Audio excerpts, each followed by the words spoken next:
Decoding logo Hari Ulang Tahun Republik Indonesia ke-79, bagian 2, konten.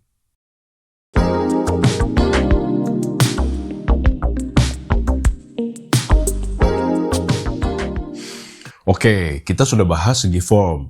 Nah, di bagian 2 ini kita kaitkan segi konten dengan form tadi. Pembahasan di bagian 2 ini lebih panjang dari bagian pertama. Banyak beredar di medsos, ternyata modul-modul bentuk gelombang yang menyusun angka 79 tersebut mengandung banyak sekali arti.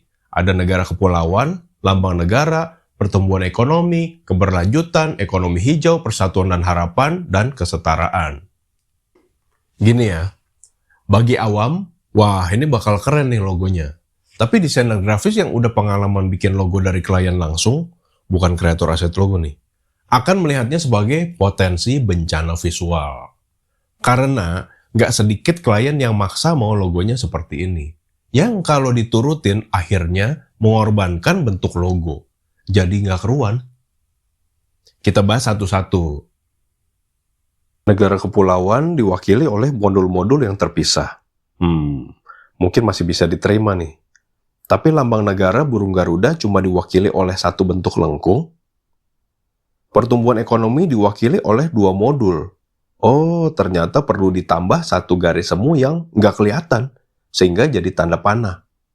Lah orang mana tahu kan garisnya nggak ada di gambar. Mana bisa nangkep itu sebagai tanda panah. Keberlanjutan diterangkan dengan garis semu juga, yang maksudnya menghubungkan angka 7 dan 9. Tapi kan itu garis semu juga, garisnya nggak ada di gambar. Jadi mata dan otak kita nggak bakal bisa nangkep bahwa itu berhubungan, karena nggak ada garisnya. Yang ngerti cuma desainernya nih. Ekonomi hijau, ternyata modul yang tebal sendiri itu maksudnya daun. Jadi terpaksa bentuknya harus beda dari modul yang lain. Ini penyebab modulnya nggak unity. Modul di bawah daun artinya apa? Nggak tahu. Persatuan dan harapan, modul yang di mirror maksudnya jadi 2 tangan terbuka. Apakah sudah umum persatuan dan harapan dilambangkan dengan 2 tangan terbuka? Kesetaraan kok diwakili oleh 2 modul yang beda panjang dan beda bentuk. Lagi pula, yang satu di atas dan yang satu di bawah. Bukannya malah jadi berkesan nggak setara. Lucu nih, gue jadi mikir, seandainya makna arti filosofinya itu nggak dipublish, maka kesan gue terhadap logo ini biasa aja sih. Paling ada sedikit lah problem di masalah form. Tapi karena dijabarkan kayak gitu, jadi maklum. Kalau banyak netizen yang bilang, kesannya maksa. Tapi Pak, bukannya oleh karena itulah penjabaran filosofi logonya dipublish Pak, supaya orang paham. Coba deh lihat tayangan gue soal beda desain sama seni. Ini seni murni, contohnya lukisan. Dia adanya di galeri, bukan di sembarang tempat. Memang ada keterangannya, siapa yang lukis, alasan kenapa dia lukis itu, dan arti atau pesan dalam lukisannya. Tapi karya desain mah harus bisa teriak sendiri, dimanapun dan dalam kondisi apapun, tanpa perlu diterangin lagi apa arti dan maksud di dalamnya. Begitu pula logo. Logo Samsung yang ada di HP, di toko, di paperback, memangnya ada keterangan di sampingnya kayak lukisan. Keterangan filosofi logonya mah paling-paling cuma dipegang oleh si desainer dan perusahaan pemilik brandnya.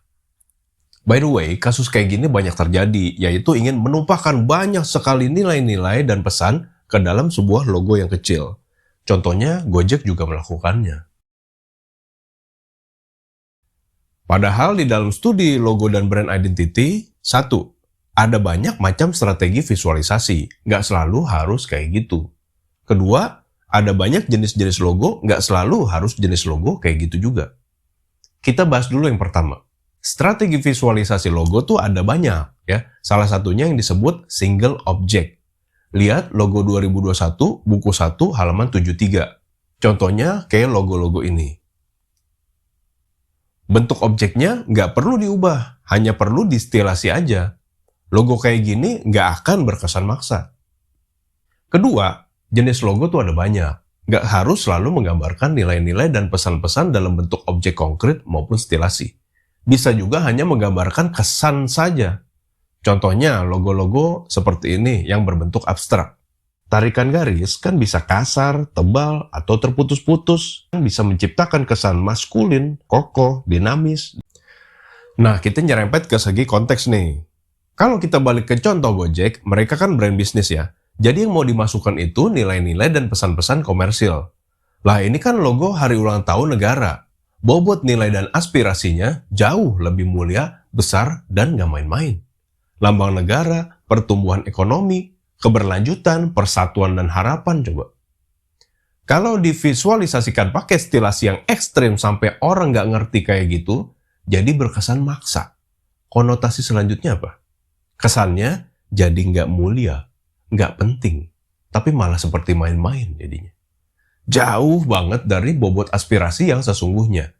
Coba lihat, lambang negara burung Garuda kok jadi lengkung kayak gitu doang. Nanti hari Jumat, kita terusin ke bagian 3, yang akan membedah lebih dalam lagi segi konteksnya. Lalu kita akan lihat contoh-contoh lambang hari ulang tahun dari negara-negara dan kota lain di dunia biar ada perbandingan. Juga membahas yang lebih eksistensial, yaitu kenapa harus berbentuk logo. Alternatifnya kan banyak kok. Kenapa nggak lettering, ilustrasi, atau campuran? Terakhir, kenapa lombanya kok eksklusif, nggak terbuka? Padahal kan ini pesta rakyat. Oke, sekian sampai jumpa.